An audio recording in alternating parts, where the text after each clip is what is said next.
morning, team. Welcome to the Run Ultra podcast. I am delighted to be joined today by Dr. Siobhan Brennan, who is a GP and specialist in the menopause. I've asked her to join me because I have also asked Debbie Martin-Consani to join me because she put a post out recently about perimenopause and menopause. And it really struck home with me. And I think her words of wisdom and those of Siobhan's will, I feel and hope will help lots of women. As always, we are very kindly supported by Core Body Temperatures. Now, I do have Nick Hancock's review. It is on my long to-do list. I've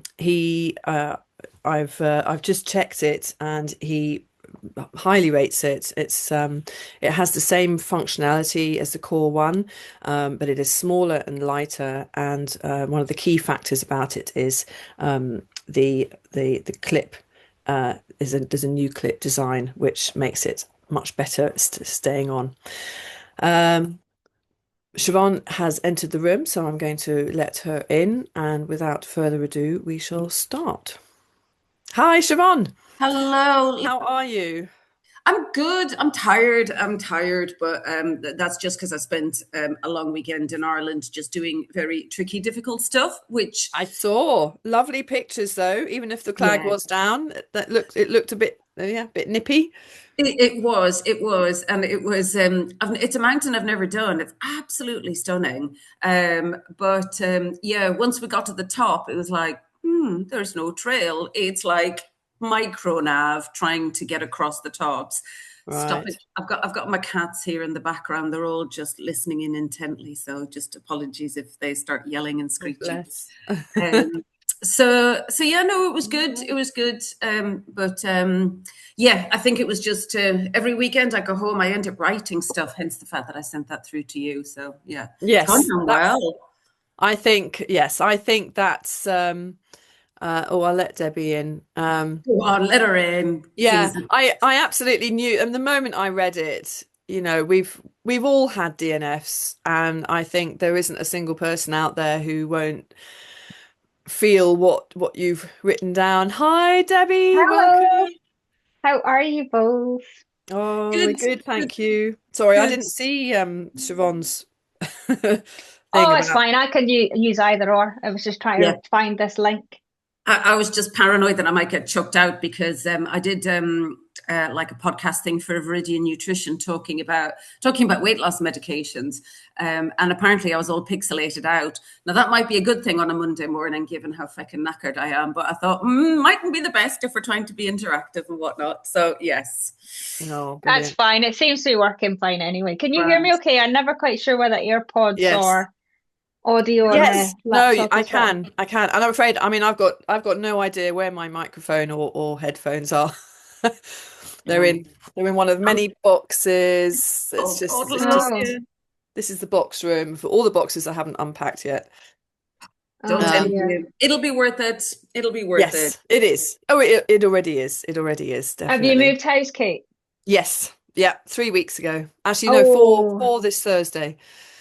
Yeah. yeah, we moved like nearly 2 years ago now. It feels like 5 minutes ago, right? We keep Yeah. using excuses for why the shower's dripping and shit. Like, yeah, we've just moved in, and then we're like, oh, actually, we haven't just moved in. Yeah. I I think I've must still admit, got deep trauma. have you? Yeah, I mean that's it. You can carry me out with a box in a box from Yeah, here. I'm absolutely. just I'm never leaving. yeah. I'm Mm. never leaving. I'm not moving again or to shoot me. It's just the most horrific, awful process. It just seems to get worse every time I do it. Yeah, I've not done it for a while, but certainly when I qualified as a doctor, your jobs tended to be like for 6 months or a year. So, like, my first job was the west coast of Ireland. My second job was in Dublin. My third job was up in Northern Ireland, and then London. And it's Oh kind of in wow. great. I know. I Yeah. mean, it was horrible, but now I've got kids, and they have clutter, and they are clutter. They are clutter themselves. Um, they don't mind me saying that. But it's just the thought. I can't wait till they move out. They're old enough to move out, and I can get rid of all the crap because I am ruthless. And that's what I was spending I was over in Ireland this weekend, hence the fact that I was doing some rather tricky nav up a mountain, just clearing out clutter for my parents because they've too much shit, and then they've stuff that they just wanted. They'd stuff that they wanted gone anyway. That was like my sister. Yeah. Hence the fact that I wrote that article I wrote. I was on the plane waiting to get in to go to my parents, and it just had to come out. So yeah, I've had loads of messages about it. Have you read it, Debbie? No, what is this? Tell me.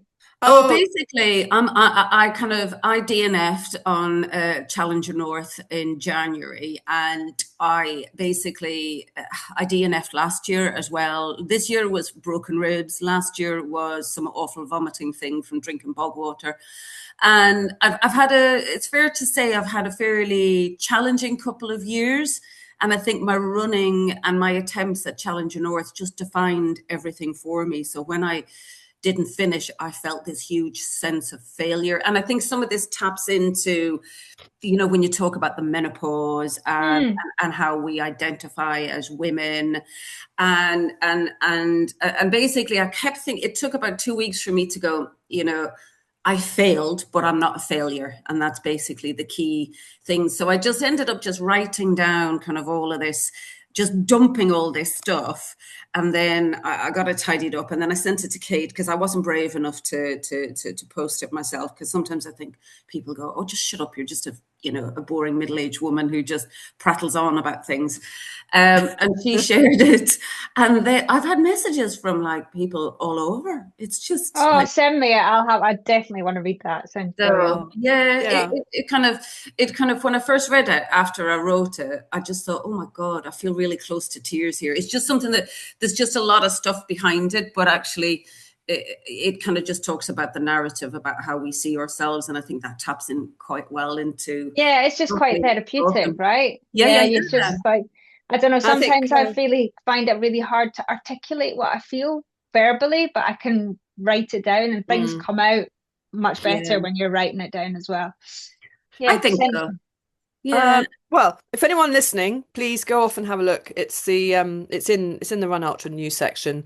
Debbie, I'll send you a link. Thanks. After the podcast, but yes, it's it was just it wasn't long, but I thought it was just very personal and very poignant, and I think would impact a lot of people, which it obviously has. So I'm glad people have reached out to you actually.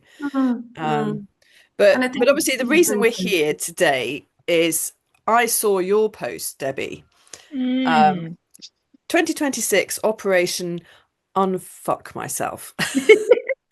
And again, this is another post that really struck a chord with me. And particularly about and that phrase, the magic you are looking for is in the work you are avoiding. God, it's very powerful. Thanks, work. It's just no, it's not even that. It's just like everything like I put on that post. I think I've kind of like buried myself over the last few years. I kind of know the things that I need to do, and I don't do them. And I think I've just got myself in a rut. Like I can take it probably back to like early lockdown when I was 46 or something.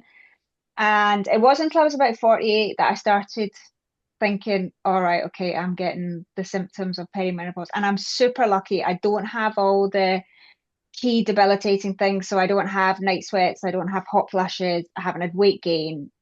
I think I've always had brain fog, so I can't even blame the menopause on that. But I think there's just things like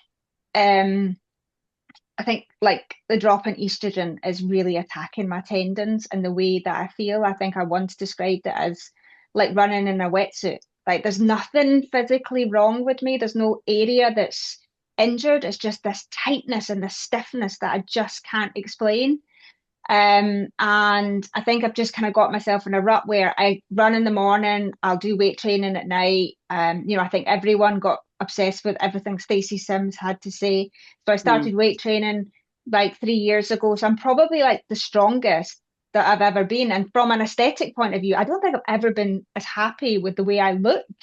But I know the way that I feel has just, I mean, I can't even explain how I feel, but I think just before New Year, I'd done this long run. It was like 20 miles. Any other year, I could have knocked out 20 miles and been absolutely fine. But as soon as I do like a couple of hours, just this tightness and this tension that's really debilitating. It affects how I enjoy runs. It affects how I move. And I just saw this video of me running, and I was like, that looks excruciating, because it was excruciating. It was like all up my posterior, like my glutes, my hamstrings, all the way down. It's just this tightness that, and I just thought, I can't go on like that. Like, I can't not enjoy running anymore. And plus, when I do go and do ultras, I spend the whole time spewing. And that's something that's happened over the last few years as well. And I think a lot of people who are going through that perimenopause are just experiencing symptoms out with the normal night sweats and hot flushes that everyone is talking about. And then when I posted that, like, there was this outpouring of people like explaining their situation or what they've been doing, or having no idea that perimenopause and the estrogen drop is going to have that knock-on effect on your muscles and your joints and your tendons. They just associate perimenopause with psychotic women who are very hot. And I think, I think there's just so much out there, and it's all very well, like, you can read as much books as you want, and you can see as much videos and posts about and read it, you can do is educate yourself. But I think real life experiences and talking to people who are experiencing things the same as you are has really helped. And I couldn't believe the amount of comments and shares and people just engaging with that post, because that's exactly how they feel. I think that's the key, isn't it? It's the symptoms, which you don't necessarily think as symptoms. You just think this is wrong, or I haven't been doing this or that, but actually it's down to a lack of estrogen or drop in hormones. Yeah, absolutely. But even things like itchy ears and frozen shoulder and all those things, I think there's like literally hundreds of symptoms that people just don't associate it, and they just think there's something wrong with them. And I do think, like, I don't think there's anything wrong with me, but there's nothing right with me there, if that explains it. And I think everything just feels really hard, is the best way to describe it. Yeah, I mean, I saw your post and I did respond. I don't tend to respond to lots of stuff, but it really struck a chord. And for me, my story is a wee bit different. I had some fairly radical, life-changing surgery at the age of 39, and I was thrust into a surgically induced menopause. And I'm a GP, kind of dealing with HRT is my bread and butter. But I remember as an undergraduate not really being taught anything about it until I was then walking that journey. And I'll never forget saying to my gynecologist, "Where's the HRT when I'm going home?" And he was like, "Oh, just crack on. You do a bit of running, you'll be fine." And that really angered me so much, because I think, it taps into how we see ourselves as women, our role in society, kind of how we tend to just juggle and manage so much and mask our inner turmoil. And I think with the menopause, it can be very insidious, where it just, it's very naughty. We know that the average age is 51, but actually it can creep in any time from our mid 40s. But there are some women, it'll happen in our 30s, and it'll present, as you say, with odd symptoms. And, as a GP, I've had women come in to me and just really, really upset, struggling with their mental health, feeling like they're having a nervous breakdown, being felt by society that they are having a nervous breakdown, and that expectation is they just need to get on with it. And it's a really unhelpful narrative. And there's still not a lot of learning, I think, around the menopause. It is being taken much more seriously now. There is a lot more formative education. There's a lot of noise on social media. There are a lot of people who are highly trained professionals whose area of expertise is gynecology, but some of the noise and some of what they peddle and what they put their names to is very, very unhelpful. And it doesn't help us as women when we're trying to navigate through this really difficult phase in our lives. But it's a phase that I think sometimes actually stepping back from all of that noise is actually much, much more important, in doing your own bit of research, but also kindness to self, I think, really has to come into it when we are in the midst of the menopause.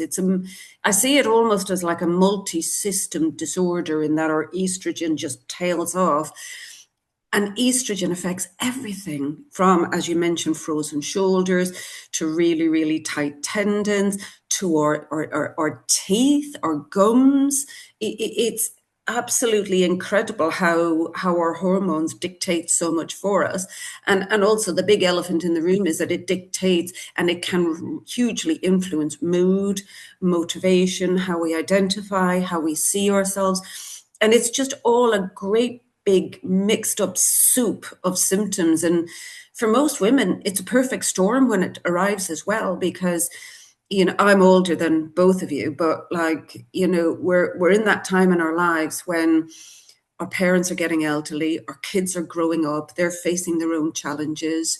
We have friends, we might have siblings who might have died. We are really, one of my friends said to me recently, we're all in Sniper Alley now. Very negative, but it really reinforces that, we have an awful lot of challenges to face in this phase of our lives as women. And the burden that we shoulder, I think we've normalized as well, in that we are spinning so many plates, and that's the expectation of us as women. So it really is, it's a perfect storm. It really is a perfect storm. Yeah. I think especially when you're talking to like generations before as well, like if you like my mother and my mother-in-law and my friends' mums and stuff, and like my best friend's mum's adamant she didn't get the menopause, which is just hilarious. She always says that. She goes, I didn't get the menopause. And, and then other people will be like, oh, we just got on with it. And I just think, that is, yeah, okay, you just got on with it, but your lives were not the same as what women's lives are now. So you were a stay-at-home mum and you didn't have a career and like sports and all that kind of thing as well. So there was definitely less plates. Yes. But I also think like the knock-on effect, I don't think they recognize, like if they address things that were happening during the menopause, they probably wouldn't have the health, mobility issues that they have when they're 70 and 80. And I think that's why now I want to address this, because I want to be super strong when I'm 70 and 80. And I just, I remind myself like, yeah, I'm not entirely comfortable going out running in the dark in the winter, but I'm way more scared of not being able to get off a chair when I'm 75 than I am of the bogeyman. So I think like addressing those things now, and yeah, generations ago, people got on with it. And I've heard expressions like people don't want to get HRT because they feel like they're cheating or they don't want to give in to it, and expressions like that, which I know, again, you talked about the noise. Yeah, there's some highly educated people who are, providing educational resources online, but there's also a lot of shite, and there's a lot of commercialization around menopause. I think like 20 years ago, there was a lot of commercialization around diet products, and menopause products seem to be the new diet products now that we've found weight loss jabs. Things like menopause chocolate and menopause pajamas. I mean, what a lot of shite, and it's just that noise of all these things that people, I mean, I just go on, I'll scroll down Instagram, and it's so aggressive, it's so targeted, because they know exactly what I'm looking for, they know exactly what my issues are, and it's brand after brand, nutrition geeks and mammoth this and everything, and all these things that are going to fix all your problems. And there, like you say, there is so much noise out there, and everyone's an expert on it. And when I posted that, I didn't want to come across and say, this is what I'm going to do because this is how I'm going to fix myself. It was just symptoms. And I said on the post, like, you can call out my bullshit, you can tell me your experience.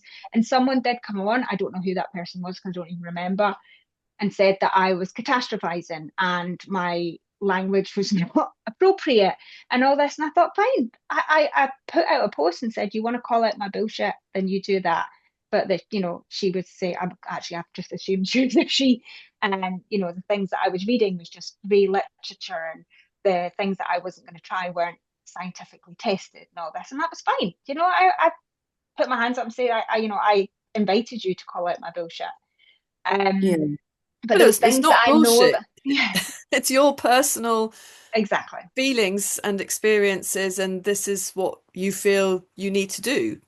And that's very valid. I think it's very easy to be a keyboard warrior, and it's very easy to, judge other people based on your own inherent life experiences. And I wasn't lucky enough to be one of those women who sailed through the menopause without any symptoms. And I have huge, and I embrace the fact that, yes, there are women who do breeze through, who do, in terms of they don't get symptoms that they see. But my counter argument to that would be, well, we know that when we all go through the menopause, symptoms vary from person to person. It's a very individual journey we go on. But number one, don't judge other people from your place of kind of wellness. I think it's just not nice, that kind of taking each other down. It's not kind. And I think kindness is lost, particularly on social media. But I think, we do know that with the menopause and with the dip in estrogen, there is a relative increase in terms of risk factors to our future selves. And what you were talking about, Debbie, is really relevant. You and I, we all want to be kind and think of our future selves. And from my perspective, I am passionate about HRT because I have seen it change people's life. It's changed my life. I made a very educated decision to take that on, but I'm not a one-trick pony. My whole ethos is around holistic well-being, wrapping myself with other tools in addition to HRT to allow me to live longer, but also to live well. And I think that's key, and kind of opening up the narrative to people to not judge. It's so easy, isn't it? And it just doesn't help us when we're already firefighting and we're struggling. And you were very open in your post, and it was very raw, and it touched a lot of people because they resonated with that. And I'm really tired of this societal normalization of just take people down, keyboard warrioring and the negative. It's just not necessary. Life is difficult enough. And I think when it comes to your menopausal journey, Debbie, will be very different to Kate's and very different to mine. But that's it. And they're all equally valid. I'll get off my soapbox now. I'm sorry. Yeah, well, but I think when you talked about like people sailing through menopause, like I just don't believe that's possible. I think you might sail through it when you're 50 and when you stop menstruating, but I just believe that dip in estrogen is going to present itself with issues later on in life. So whether it's like you're 70 and your joints and your tendons and, I think it will hit you at some point. And I think that's why I want to address it. And as I said, like I don't have all the major symptoms, so it doesn't disrupt my sleep. But and from an everyday life, if I wasn't to do sport, I'd probably be one of those people that says I haven't been hit by any menopause symptoms, because going about my daily life, I feel fine. I go to run and I'm a bag of shite. It's just because it's completely changed over the last few years. But maybe you also, like you mentioned earlier, you talk about like your joints creak, you're stiff. I think some of it is an unhelpful narrative that we normalize getting out of bed and like struggling to stand upright and get our joints to move. Your recovery is probably now very different to what it was 10 years ago. And I think what's really, the symptoms can often be so subtle that they just creep up on us, and we normalize that because, we are professional women, we have jobs, we are wives, we are parents, we are daughters. And I think the narrative seems to be quite unhelpful. And I think if we're in that mindset of, oh, I'm not getting the hot flushes, it's not just about hot flushes. It's those insidious symptoms where all of a sudden you'll have a really sore knee, or you'll have frozen shoulder, or you'll get up in the morning like me and you'll struggle to kind of get your ankles and your feet to move and your knees to kind of everything to kind of coordinate itself. Or you'll go out for a run and it'll be a hard fucking slog for that first couple of miles where you feel like, ugh. Or it'll be that your skin is getting really, really dry and sore, and you're getting lots of rashes and lots of places that you never even knew you could get a rash. It's so pervasive. And I think, if I was seeing you, and what I tend to do, and this might be going off topic, what I tend to do is I open up the narrative. I get women to keep a journal, to keep a log of anything that doesn't feel quite right compared to their younger self. And you can do that in a journal, or you can actually do it in a diary on your phone that can remind you. Because when you're overwhelmed, getting an extra job to do that's supposed to be about self-care, well, that's the first thing that'll go down the pan, won't it? Because it's just, we don't have time to do that. But I get women to keep just a log of all the weird and wonderful and things that they normalize on a day-to-day basis. And I give them the information about, look what happens when we approach the menopause. And for me, my own personal journey has been, I wasn't so bad in terms of menopausal symptoms until I got to my 50s. And I am medically treated. I will disclose that I have been on HRT, and personally, I will take HRT till my dying day if I can. But I've noticed, even being on HRT since turning 54, 55, my symptoms have even ramped up even more. And it's the pervasive symptoms. It's getting out of bed and going, oh my God, I'm really, really stiff. Oh my God, my scalp is tingly. My ears are itchy. I'm getting tinnitus. Did I take that medication? Did I do that properly? Forgetting things. And it's if we think about what, our estrogen levels that kind of, they peak and trough naturally as part of our hormonal cycle, but then all of a sudden they start to go down, and they wave up and down as they're going down. So we get lots of days where we get a little peak and go, oh, I'm okay, I'm not so bad. But actually the overall trend is for them to peak and trough, and then, but a steady decline. And it's often women that feel that they don't develop any kind of menopause symptoms. They will often kind of get to that tipping point when they're in their 60s and 70s, and they go, where's my muscle bulk gone? How come I can't open a jar of something?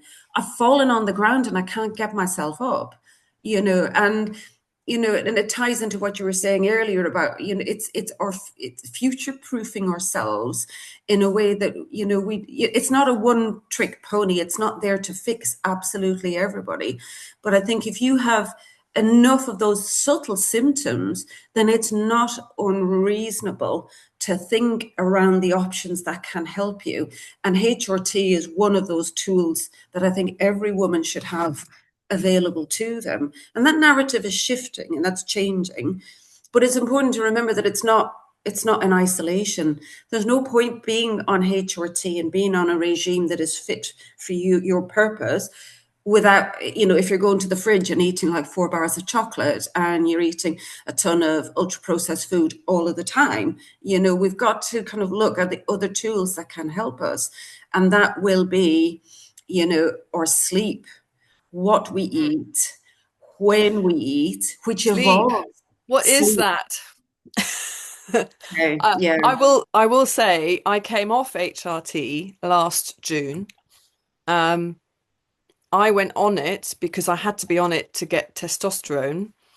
Because my symptoms, again, like you, Debbie, I don't have flushes, I don't have night sweats, I have anxiety, but I lost, I had no energy, just zero energy. So after consultation, they did put me on testosterone, but I had to go on HRT to be put on that.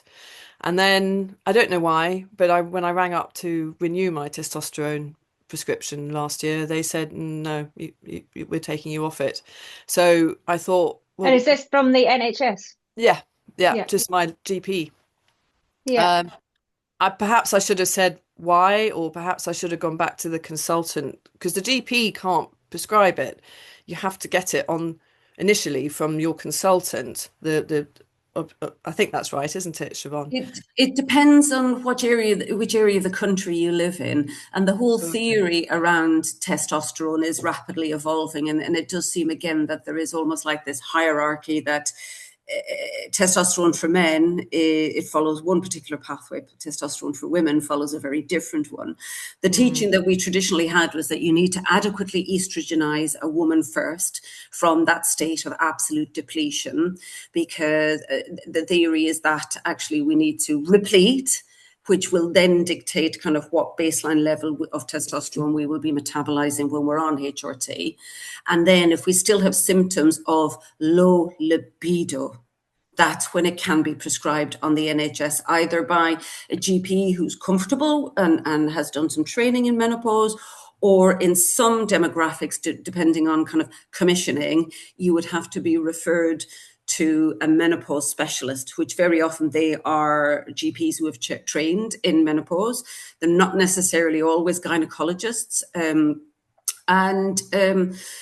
Ideally, you know, if you're on if you're prescribed testosterone after your estrogen levels are repleted, then you should have a blood test at 3 months to make sure that you're not overly absorbing it and going the other way. And then have a blood test once a year. But it's only licensed in the UK for low libido. And I don't know about you girls, but being an Irish Catholic girl, going and talk to a doctor about libido is really hard. Yeah, but it's just so wild that a woman won't be prescribed testosterone that will physically make her feel better. And the only way you can get it on the NHS is if it affects the man. Yeah. It's fucking wild. Yes. Do you know? And I think on that post, like so many people had said, when you go to the doctor, just tell them your husband's really not getting any, and therefore they'll give you what you need. And I was just like, what? That's shocking. Fuck? But it's like people, like we talk about HRT like it's like everyone should get it, but everyone can't get it.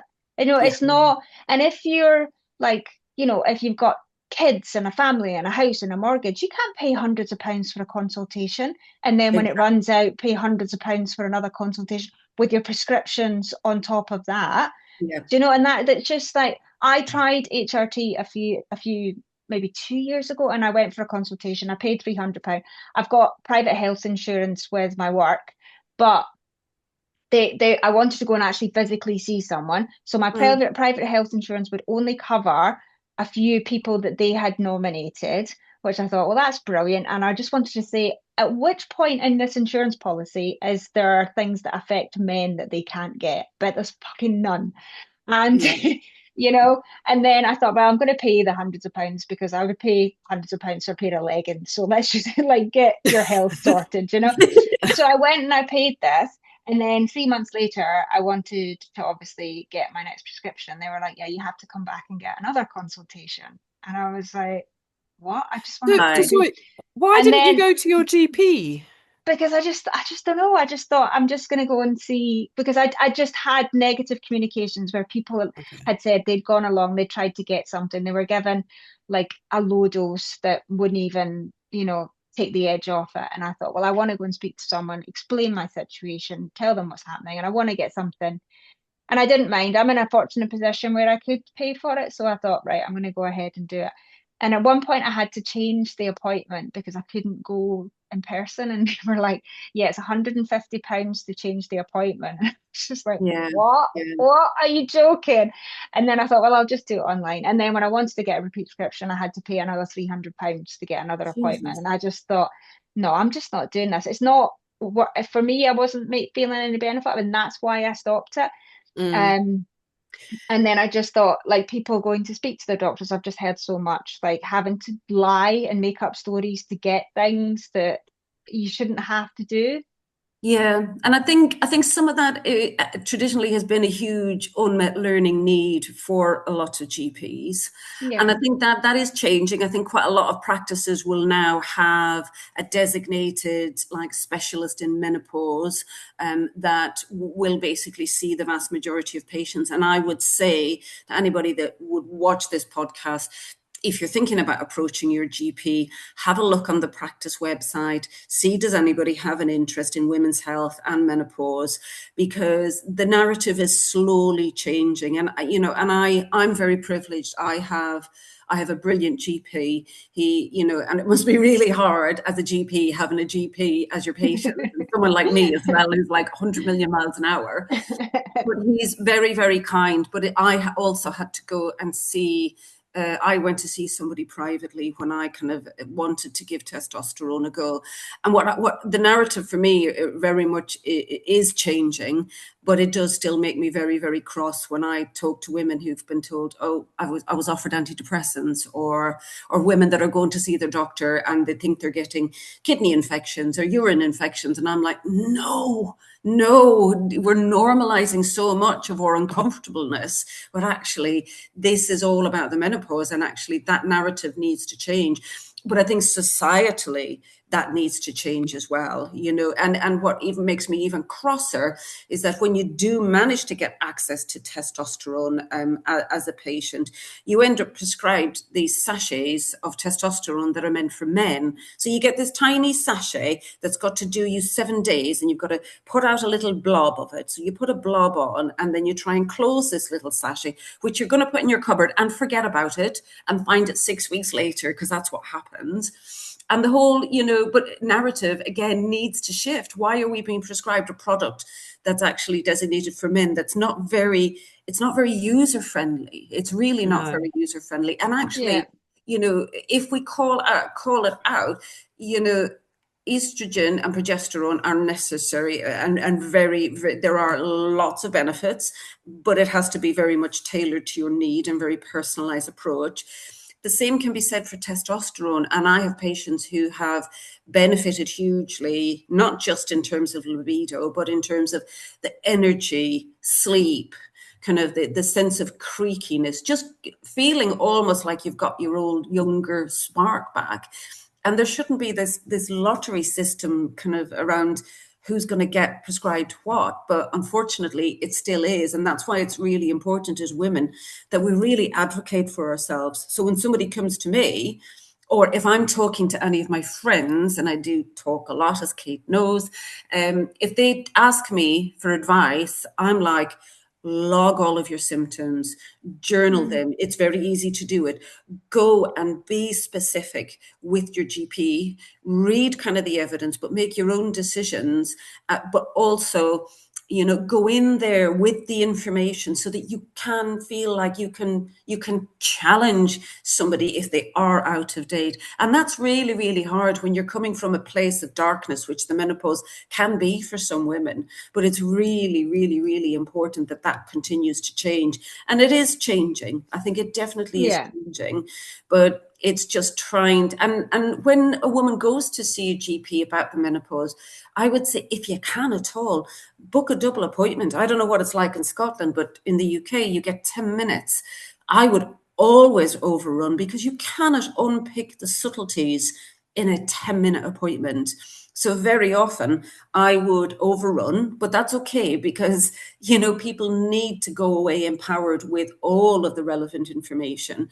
But I would very often send them away with homework to do, to really get them to understand about how all-encompassing the menopause can be, but also to look at the aspects that are really, really important that they have some control over, like what they eat, what sleep strategies they put into place, because it's all a big melting soup, but actually picking off some of those and giving them time to reflect on what they can do, and let them appraise the data and then come back quite quickly. I would always book in a follow-up appointment and say, right, okay, here you go. Let's give this a trial, but 3 months is not enough. You will need a review. But we need to think long-term. We need to think much, much more about long-term gains. There should never be a quick fix. But in saying that, from a mood point of view and from an energy point of view, going on HRT, but particularly on estrogen, it can make a huge difference to mood. And I think, we need to call it out as well, that lots of women will have gone to see their GPs struggling with their mental health.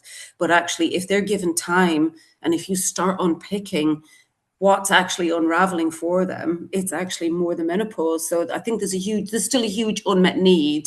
And I think that's why women, sadly, still need to advocate hugely for themselves, and don't be afraid to do that. Choose wisely who you go to see.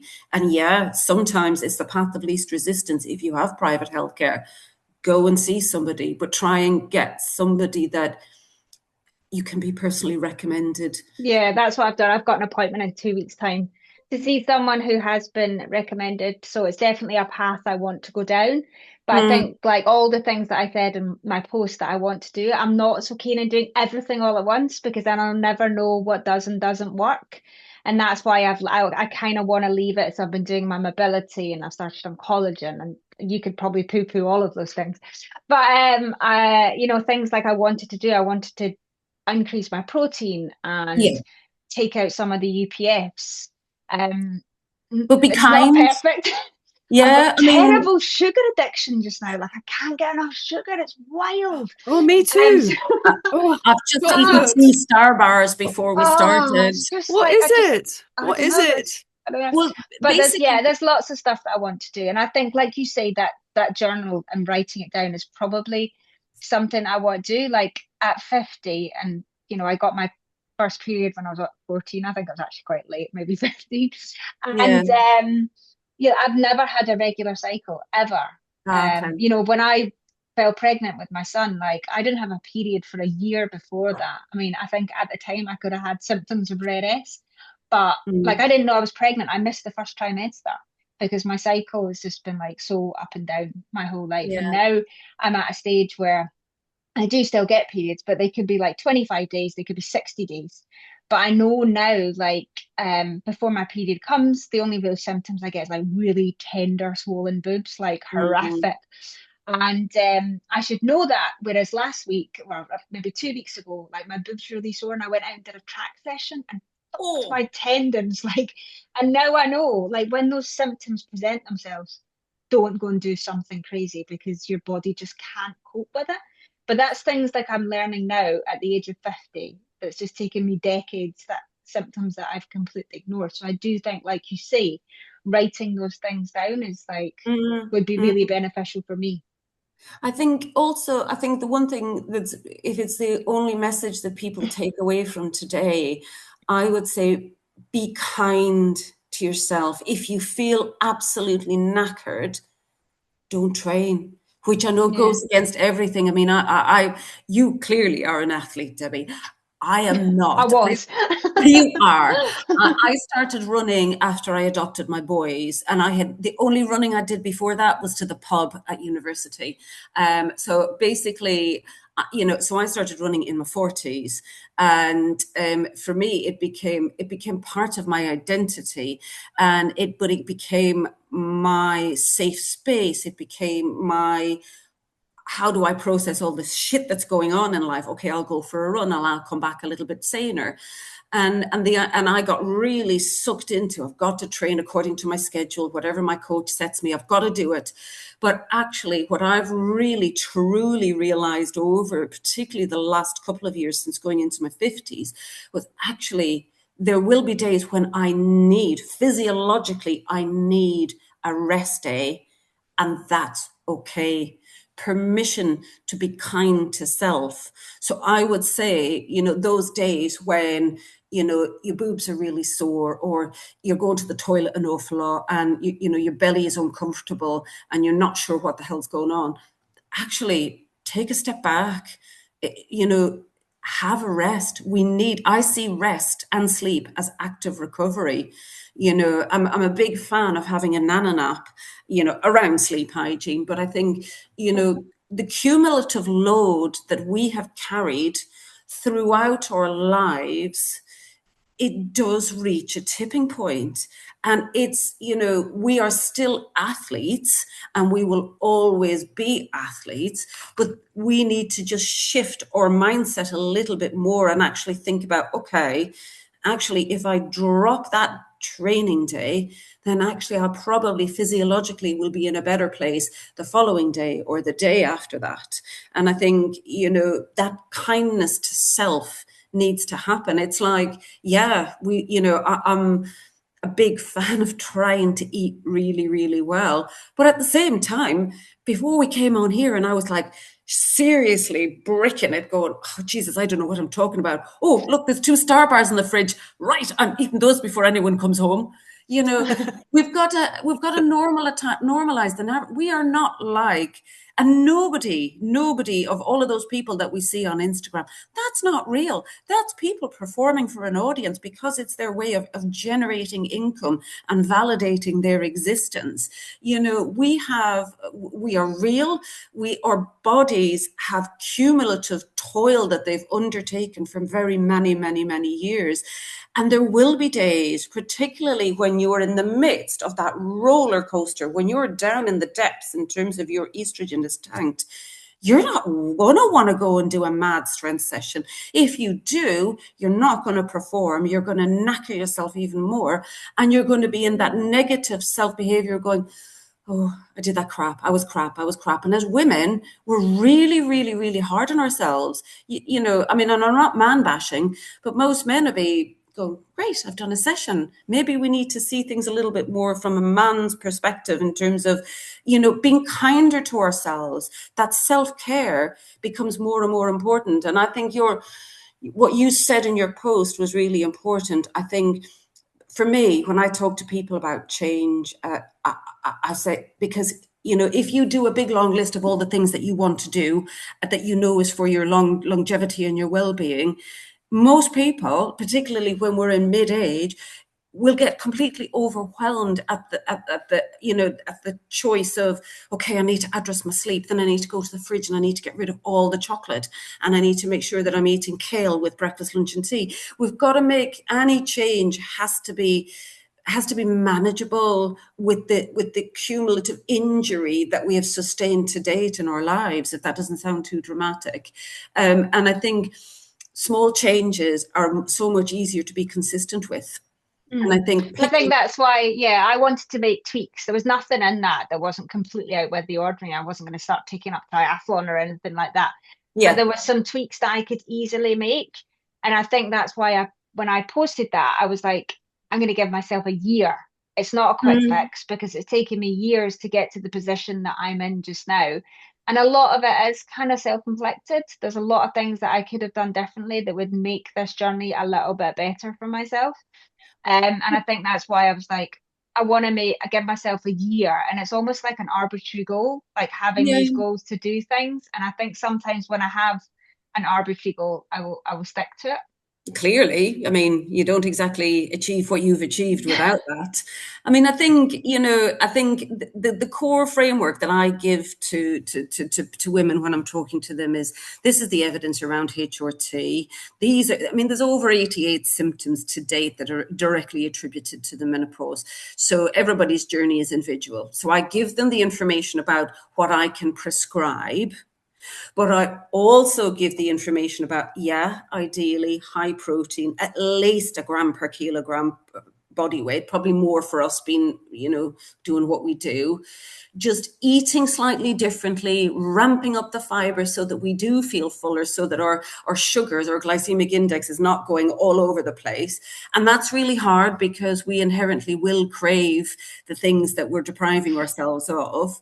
But it's making it manageable. And I think harnessing the things that we know that can help us, so that eating more protein, thinking around our exercise differently, really working hard at our sleep, prioritizing sleep, giving it a routine, giving it reliability, looking at evidence-based supplements. And I take evidence-based supplements. They complement what I do in my journey.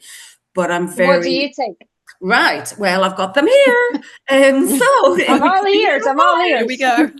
So I take ready. I take creatine. So yeah, I'm a big fan. Game changer. So I've just started it. So basically I take double the recommended dose. So most people are recommended 5 grams. Which is enough to saturate your muscles to help certainly with recovery. I take 10 grams so that actually my brain is going to get some of that creatine to try and help the terrible brain fog that I struggle with. I use a good brand. So I use a brand called Momentous, because there's a lot of shite brands out there. You get what you pay for, I think, with a lot of the supplements out there. So I look for things that are clean, that don't have additives. So I like that. I put it in my big bucket of tea that I have in the morning, because otherwise I'll forget and it will I'm the same. First coffee. Yeah. otherwise it just sits there and it mocks me. And then I can't remember if I've taken it or not. Exactly. So I take omega fish oils. Okay. Big fan in terms of for my joints. But which brand is that?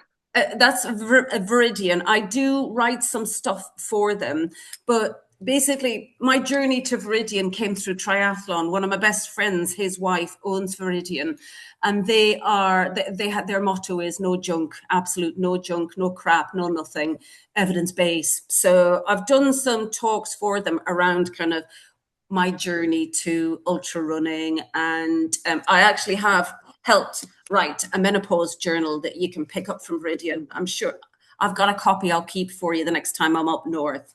And it's just basically like a journaling diary that talks about the evidence around the supplements and the nutrients that can help. So it's about holistic well-being. So omega-3 fish oils for my brain and my joints. I take magnesium, but I take it in a little liquid. Right. Now, magnesium is Sorry, can I ask one question? Just looping back to the omega-3. So when I've done like my AI search for things that are going to help my tendons, so obviously I've got creatine, which I've been taking for a year. I don't know if the one I'm taking is any good. I got it from My Protein. It's a Career Pure one that Stacey Sims bangs on about, and that is the only reason why I bought it. I haven't had any adverse effects. Well, that seems to work for me, so I'll stick with that. But when I read like omega-3 can also help your tendons and your muscles, is this true? There is some kind of encouraging evidence that suggests that it is useful. Right.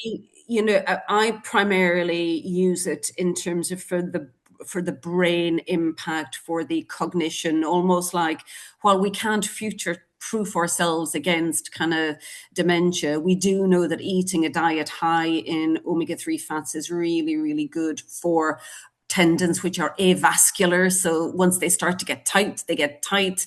And the omega fish oils are evidence-based that they can be useful for that. The impact on the brain is huge. So one of my subspecialties is I'm a GP with a specialist interest in ADHD and autism, and it has a huge, and I recommend it to all of my families when I see, and my son takes it as well. He's got ADHD, and it does. There's enough robust evidence out there to make me go, I'm taking that. And if I can demonstrate to myself that I'm taking it, I will tell my patients about it, but I'll caveat it with, I can't prescribe these. This is what I've researched, and this is my lived experience. And I think it's really important that actually when, as doctors, we see patients, we do talk about our lived experiences. So omega-3 fish oils, definitely, I have found that creakiness. Magnesium, I like magnesium for sleep. So I do take it in the evening time. The other kind of much more, the pleasant kind of side effect I've found from it, when you do the odd time when I go out and I do like a fast run, that I run all the way, that I'm not just walk, run, eating food, yakking to people, but when you run all the way from the beginning to the end, I mean, I'll get awful stiffness afterwards, and that intrudes my sleep. Yeah. I find with magnesium, and I like this because I put it into a little wee drink, so it's part of my nighttime bedtime routine. And I have been very strict around creating a nighttime routine because routine helps sleep. So there's reasonable evidence to suggest that magnesium is helpful in terms of particularly for sleep, and sleep is often something that goes off in the menopause. So they're the ones, I keep it fairly simple. I mean, I have protein powder in the cupboard. It's a bit hit and miss because I'd much rather get my protein from real food rather than have to have a powder. But, when I'm panicking, like 4 weeks before a big race and I'm going, shit, then I will basically ramp up the protein powder. And ironically enough, my mum fell in Glasgow last summer and broke her hip. And this was her third fracture that she's had in the last kind of couple of years. And 2 of those were in Glasgow, actually, ironically enough. she's lost an awful lot of muscle mass. And actually this weekend, when I was telling her a wee bit about what we were going to do today, and she was like, well, I never had HRT. I just got on with it. And I'm like, Mum, that narrative is really unhelpful. Can you open this jar? Oh, no, I can't. Jesus, no, I can't do that. And can you stand up without using your hands? Oh, Jesus, Mary, no, I can't. And I said, well, I don't want to be like that. And actually, so I've put her on protein powder to actually good. just Okay. Can you, I've heard this thing about that you can't start HRT sort of after a certain amount of time post menopause. Well, I have a lot to say on that. I think the guidance is, and we all try and work to best practice. So the British Menopause Society is like the gold standard in terms of both the training that it provides to GPs and the education that it offers to GPs. So the guidance suggests that ideally we shouldn't be starting it over the age of 60 unless we have had a very frank discussion about the pros and cons of HRT and set a realistic time frame. And it's like prescribing any medication. You've got to be very realistic in terms of, why am I prescribing this? What do I want to achieve with this? So, and we do know that with HRT, if we are going to put somebody on HRT, the best time where we can capture and and harness the benefit of it is when we're younger. So ideally in our 40s and 50s. Once you get over the age of 60, you don't get as much bang for your buck, so to speak, but there are still gains to be made. But, it comes with relative risks as well.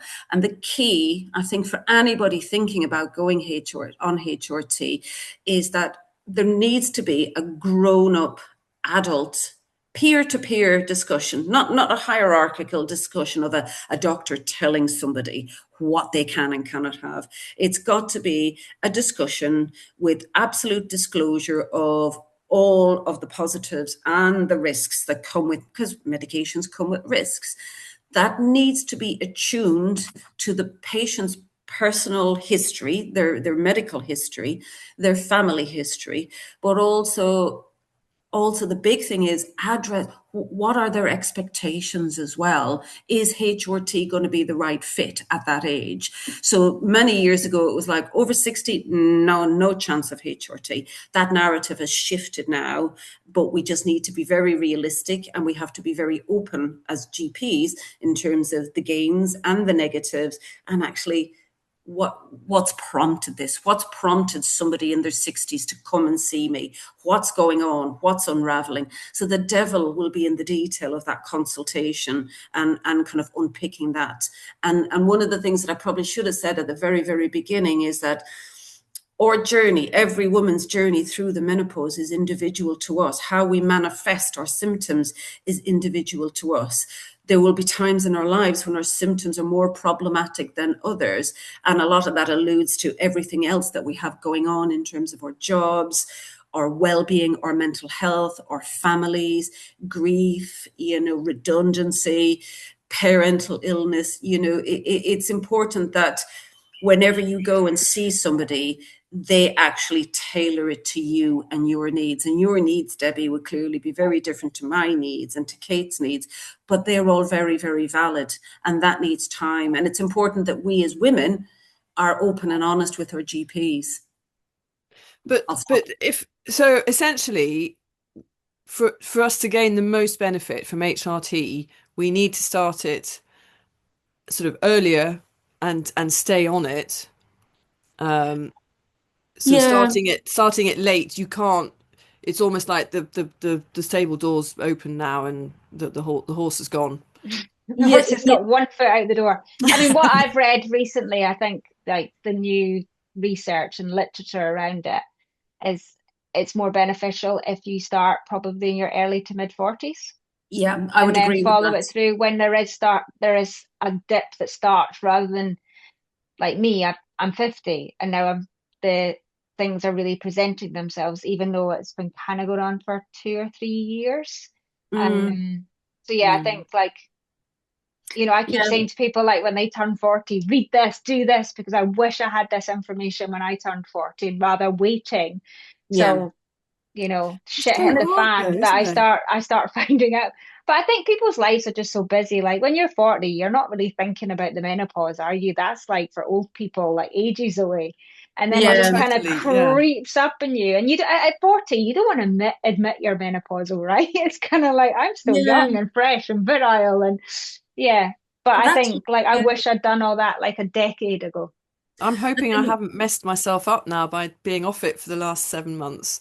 I don't think so. Oh, I think in terms of we do, I think as a society, we really, as women, when we own some of that, we need to think about what does aging mean to us?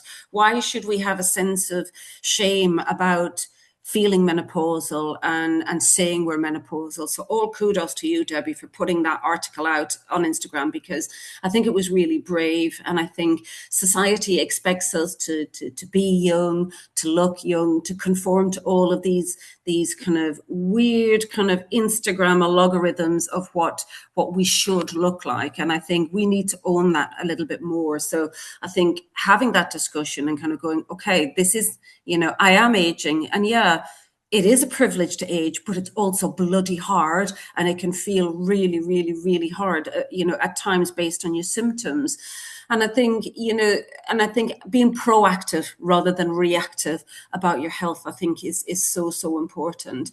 And I think, as a society, we are getting there. I think there are enough people out there, talking about it. And I think it was 2 years ago, I did a wee podcast for the Tea and Trails, just talking about what my journey was, what I do, and what I say to people as a GP. What other measures do I harness? How do I navigate that?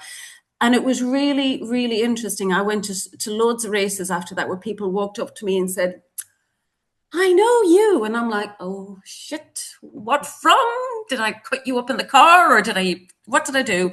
And they're like, you're the woman that talked about the menopause. You're the woman with the cuckoo clock and the sneezing cat. And I'm like, that's me.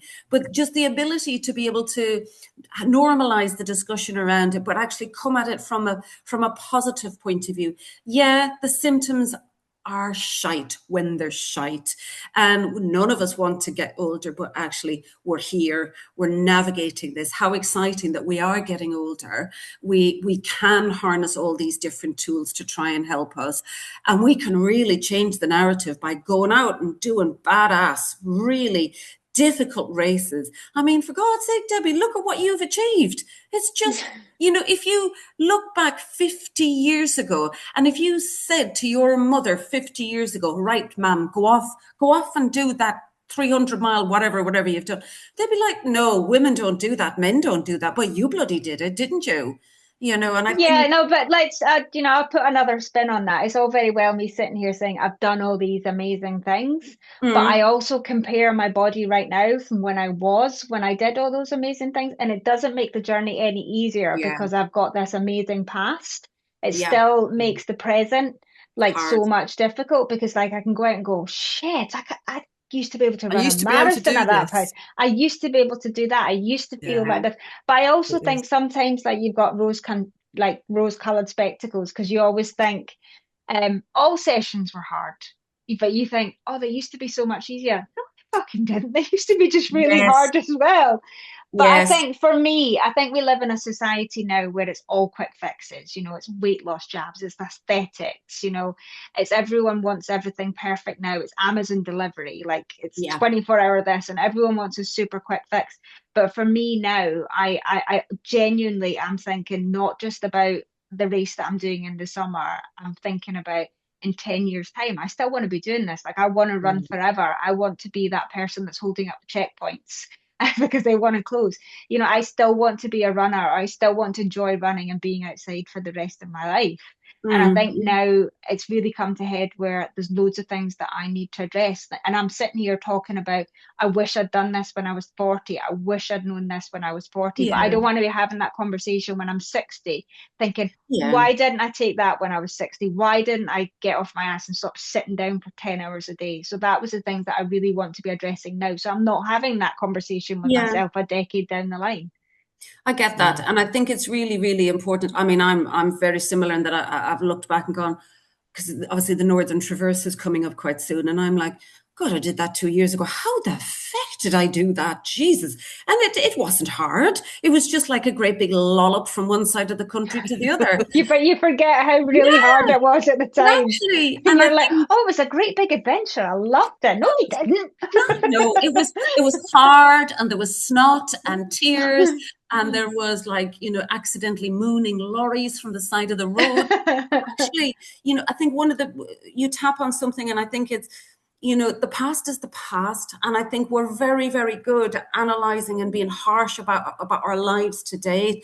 I think we have to be kind to ourselves. Yeah, I wish I was looking after myself and I wasn't going out caning it, drinking in the college bar and, putting bottles of booze up in trees when I thought it was such a good idea to do that and come back and find. But we've lived our lives well. We have the privilege of being here and now.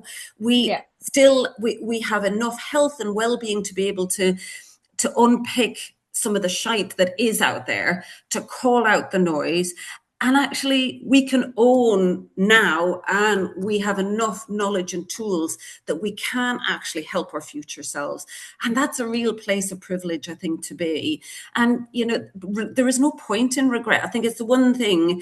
I've had some fairly significant life challenges that I've navigated over the last couple of years. And I am the first one to always be really harsh and compare and go, why didn't I do that? And if I had done that, and if I had done that. But you know what? We made whatever decisions we made when we were younger with the best intentions at that time. And there is no point in holding on to that regret. It just takes up too much space in our brains when actually we're struggling with brain fog. We need to be really specific, but we really need to be kind. I think being kind to our future selves is incredibly important. And I keep coming back to that, but I just feel it's really important. Sorry, I sound like I don't think I've got to that bit yet. I'm like still in the camp where I'll just do an easy 10 miler and that'll sort me out. I still try. I think she's I think like, Debbie's I'll definitely... just run it off. Oh goodness, it's interesting, isn't it? I think the other trouble, the difficulty with finding your own path in whatever that is that it takes so long to the subtle changes, whether it's HRT, whether it's changing your diet. It takes months for those changes to take effect. And then, but I think it's taken you months to get there as well. So it's going to take you months. Taking you months. And I don't have all this time to waste seeing. Let me try quick fixes. Let me try 0.5 milligrams of HRT. We'll review that, and then 6 months down the line, well, I don't feel any different. Okay, well, let's up it to 1 milligram, and it's like I'm 2 years down the line now. It is about getting to that sweet spot in terms of kind of getting positive impact from the medication, but also it's the cumulative consistent. I mean, if I said to you, Kate, be consistent with your training, be consistent with your training plan, you'd have no bother with that. But it's when it comes to, okay, be consistent with your sleep hygiene, you'd go, what the heck is she talking about now? But I think it is about kind of building those layers of consistency in every aspect of our lives. And I'm a big fan of sleep and sleep hygiene. And I've read a lot about sleep. I have people that come to talk to me because sleep is one of the first things that will go, both in the menopause, but just with life in general. And it took me years upon years upon years to actually believe all of the writing around sleep hygiene and practice it as well. So I do think, we do. Okay, so I need to tell me sleep hygiene. I wake up at between 2 and 3 every night, and I have this massive impending sense of doom. And then I go through everything that I've got to do that I haven't done, all my worries, everything gets nick picked over, and then around 5 I go back to sleep, and then I feel really great at about 8 when I wake up again. So tell me, give me some sleep hygiene tips. Okay. So I think one of the biggest things is about building a routine, building consistency. So routine above all else is the key. And particularly ideally from childhood, we need to have this systematic approach to creating our active recovery time. So having a routine, I don't have time for baths or showers, but we do know that kind of creating a room that is quiet, that is completely dark, that we basically identify as only for sleep. It shouldn't be for work. It shouldn't be for doing podcasts. It shouldn't be for watching things on iPads. Ideally, it should be a calming environment. It should be cool, but paradoxically, for a lot of us, even menopausal women, we often need to raise our body temperatures just a tiny little bit to get warm. So hence, when people talk about having a warm bath, it just raises your core temperature just a teeny weeny bit. I don't have time for a bath, so I have like a heated throw that I put on for like half an hour so that I'm getting into a warm bed. It's pitch black in my bedroom. I go to bed at the same time pretty much every evening, and it annoys the living daylights out of everybody else because that time is getting earlier and earlier, and I'm waking earlier. But I prefer that because I need my sleep. I've had to prioritize sleep after years of just sleeping very poorly. So the environment needs to be restful, peaceful, without any clutter. Phones need to be on downtime, if not out of your bedroom, ideally, because again, and it's not about the UV light of electronic devices in our bedrooms. It's about they stimulate our brains, and particularly when we're in that menopausal phase, the whole the brain changes sometimes feel almost like what ADHD feels like in terms of how we feel from a brain perspective.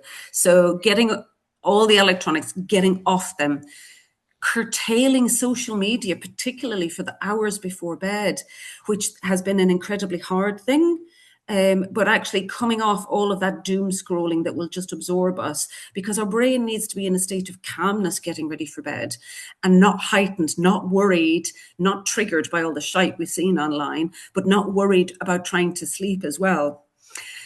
When I get into bed, I do box breathing. So I'm a big fan of nasal breathing. I've kind of read quite a lot around it. I'm thinking about maybe doing one of those nasal breathing courses but to use it for training and running.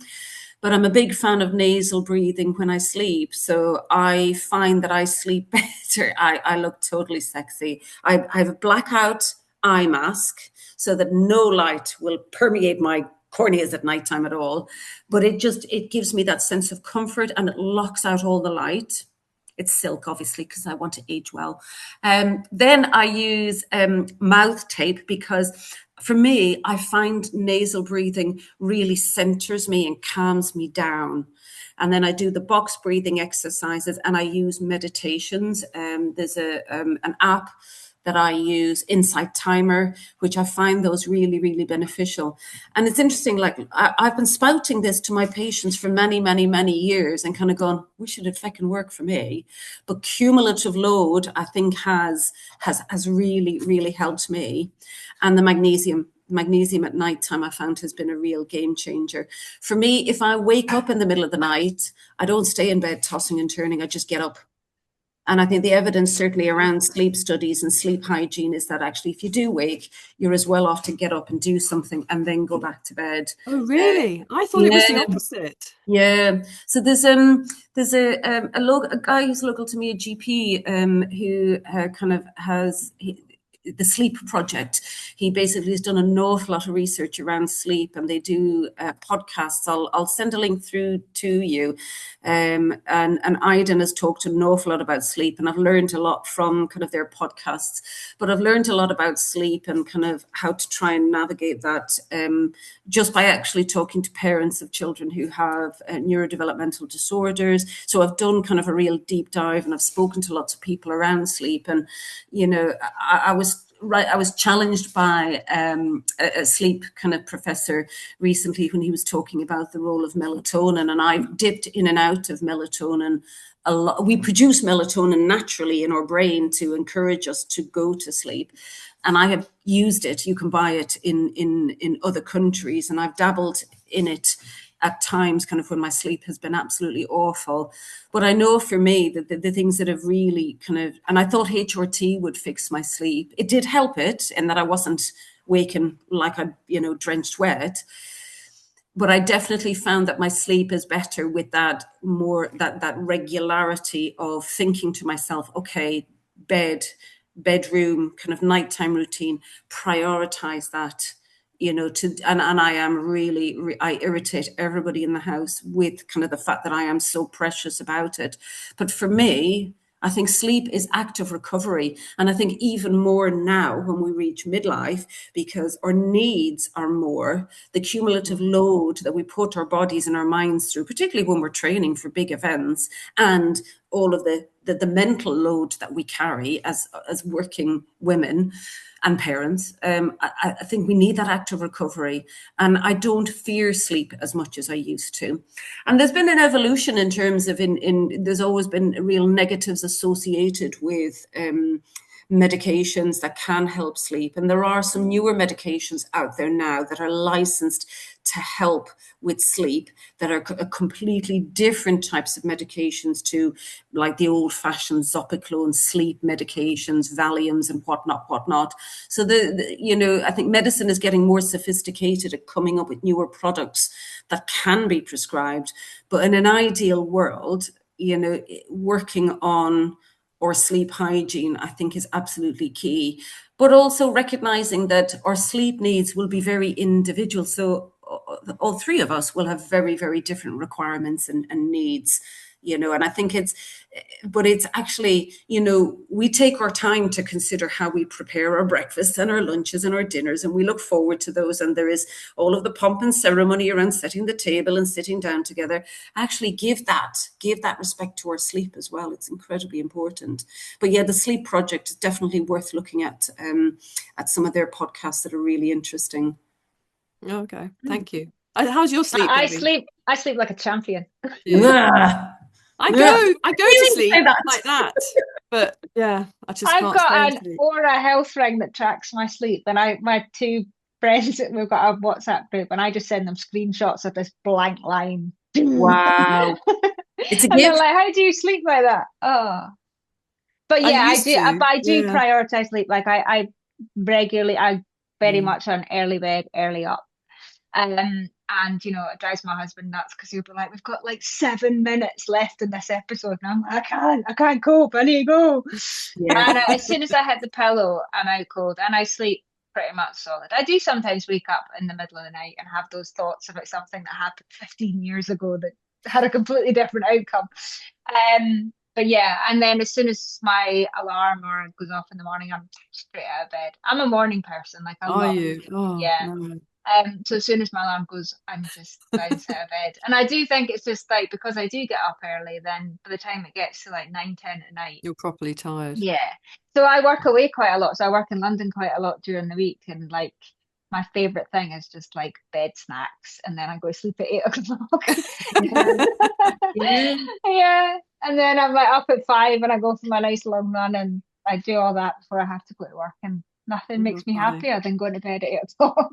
Yeah, but I think it's kind of, it's just one of the things that, again, I think people, we've done it ourselves, haven't we, when we've been our younger selves and we've been out in the lash and we've kind of been burning the candle at both ends. But actually, it is one of those things that you reach a tipping point, I think, in life where your need for sleep does exponentially go up. And I think particularly if you're up and you're out batting out your 10 miles in the morning before most people have even gotten out of bed, your need, it's about, and I think but it's not an easy fix. And I think we do exist in a society that wants easy fixes, and sleep, it's not an easy fix, but it's important. It's so important.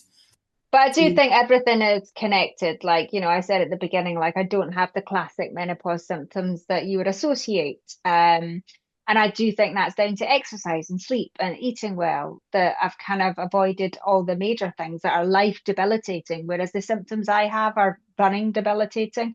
But that's an important part of my life. So therefore it does impact my life. Absolutely. And I think, and I think that's really, important. We do know that exercise is really, really good for us. And I think it's often, and I talk to kind of my patients about, like, if somebody comes to see me and they're struggling with their mood, the first thing that I always go to is like, well, how do you move? What exercise do you do? And I do say to them, did you realize that the first line treatment for mild to moderate mood disorders is exercise? And they look at me like I've got two heads, because it's really hard sometimes to do that. But sometimes actually people come with the idea of, I'd much rather prefer a medication. Whereas personally, I would much rather that actually you invested in your future self and get out and move and move, and that quite often the elephant in the room is the alcohol intake. Like I know people who I can't sleep because of the menopause. I'm starting to have panic attacks because of the menopause. This, that, and the next thing about the menopause. And I'm sitting there going, it's the wine. Do you know? It's like the elephant in the room is you fucking drink too much. What are you doing? And it's kind of like, I feel low, I'm going to drink. I can't sleep, I'm going to drink. I feel like I've had the stress and anxiety and all. It's just like this circular thing. But you could say the same about me. Like, I need to go for a run, and then I moan because my tendons hurt, and it's just like a different addiction. But we're designed to do that. I think a lot of problems are that we're, society today, as human beings, we're designed to run, to hunt, and to farm. That's what happened, in the caveman days. Now we don't need to chase our food. So our bodies are dysfunctional, and B, our brains are getting dysfunctional because everything's just there. I know, you don't even need to think, you just go and ask AI. You just ask AI, buy it on Amazon, and it's delivered to you, and you don't need. So I think mentally and physically a lot of issues can be put down to the fact that we just don't use either of them anymore. No, and like I say, like I top and tail exercise, and then I sit for 10 hours a day, and I think like most of my issues are down to my sedentary life, and that sounds bonkers because I'm an ultra runner, but I either run or I drive. Like I don't really walk or go anywhere, or I sit, and that's it. And sometimes like I've listened to a podcast where they were saying like, doing that top and tail thing is actually worse for you than smoking, because your body just like adapts to that sitting, and then when you go and ask it to do something after it's been sitting, it's kind of, you're just causing yourself more damage, and you'd be better off not exercising if you're sitting for that long. So that is part of my thing, like just to get up and move around and do more. That's just you sit with your legs crossed, you're over a laptop, you've got a screen, you've got this, and it's just that distorted way that you sit for so long. Can you have a standing desk? Yeah. The thing is, I love sitting. Like my friend said that. She was like, get a standing desk. And I was like, yeah, but sitting is my favourite thing to do. I've actually got a kneeling seat now that I got a week ago. It's good for your back, isn't it? Yeah, I mean, the first couple of days I was like, oh, this feels a bit weird because it's just not used to sitting in it. But now I just find it so comfortable. And I think my hamstrings, like my physio said, my hip flexors are ruined. Like they just don't function. They're pretty weak. And he said that is just caused by sitting for so long and not using them. And that's, I mean, the kneeling thing is just absolutely not the best solution. I get that. But for me just now, I find that it's helping a little bit. But yeah, it doesn't take away from the elephant in the room that I just sit here for so long. I tell you what, working in a shop, it's knackering. I mean, every time I go back to the shop and I do 2 or 3 days on the trot, I am exhausted at the end of it. It's definitely time on feet training. Yeah, absolutely. I mean, I sit down predominantly, and then I've used the standing desk, but I think that can sometimes be quite intimidating to people to come in, particularly to come in to see a GP, and they're like stood there going, hello, with jazz hands and all that. And they're just like, what on earth is she on? I've not tried the kneeling thing, but I suppose that'd be like going to an Irish mass, wouldn't it? I mean, I do struggle whenever I go home and I go to mass the very you're not on your knees. You're not on your knees. You're actually it's, I think the brand's called Ergomist. I'm probably pronouncing that wrong. And they're doing a half price sale just now. I would definitely check it out. They also do like standing desks. And when it came, I was like, oh god, this looks like an instrument of torture. And how long am I? But I've been every day. And now when I sit on it, I actually look forward to sitting on it because I just feel it supports my body better. Yeah, she swore by it. Yeah. I think it's working with the kind of the changeables that we can put in our work environment, because we work for a huge portion of our lives compared to like, well, whatever our mothers would have. My mum worked at home and kind of trying to rear four of us. And I think, but I'm sat down an awful lot more than I ever used to be. And every time I go to stand up, it's like, oh, geez, oh my God, can I straighten up? So now I will often say to patients, do you want to stand up? Do you want to move around the place? Because actually, if I don't move, I just feel worse. And I've now started setting alarms on my watch to and I actually obey them now. And I get up, and even if it's just going to say hello to people, because did I mention I talk an awful lot? So I'll often go and I'll go, really? oh, I know. And I'll go and I'm going, how is everyone? Blah, blah, blah. And half of it is I like the social communication, but I just need to move. And being sat all day is not.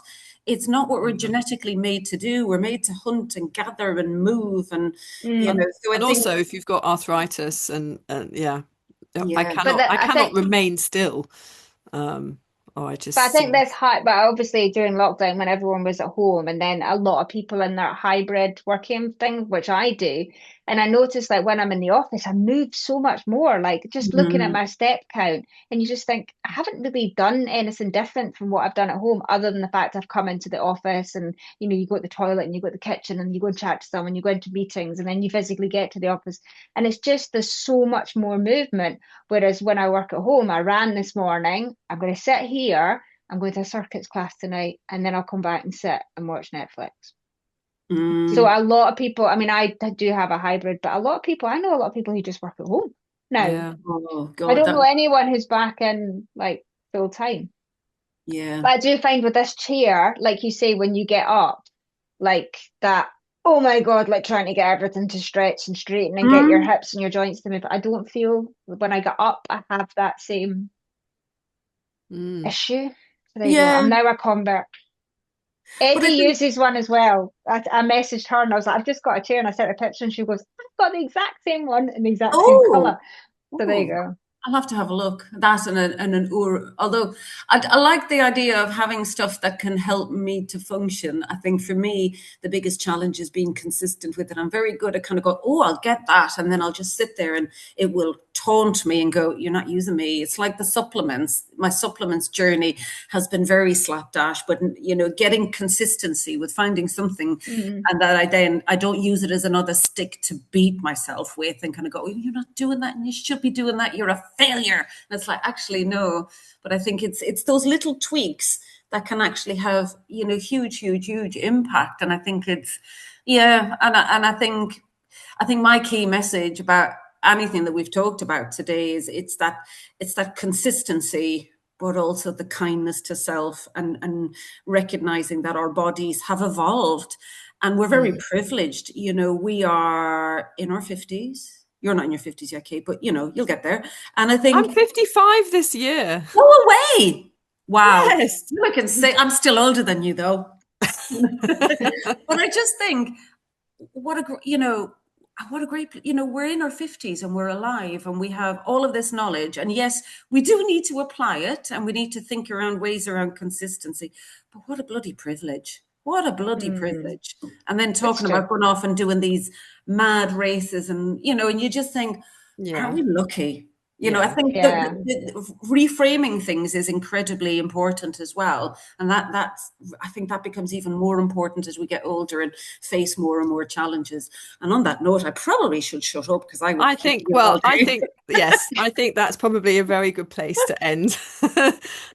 Positive and uplifting, and thank you both I think we will all continue to show up the best version of ourselves, and that's all you can do, right?